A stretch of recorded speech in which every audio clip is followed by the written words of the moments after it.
अस्सलाम वालेकुम नाज़रीन इकराम। देखिए जी, आज बड़ा ज़बरदस्त मौसम है इधर।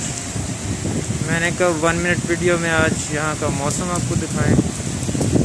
बड़ी तेज़ फुहार वाली बारिश अभी अभी शुरू हुई है और ये देखें पाम ट्रीज़ कितने प्यारे लग रहे हैं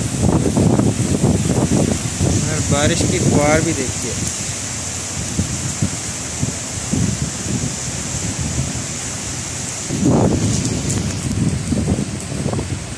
बहुत ही खूबसूरत हसीन नज़ारा।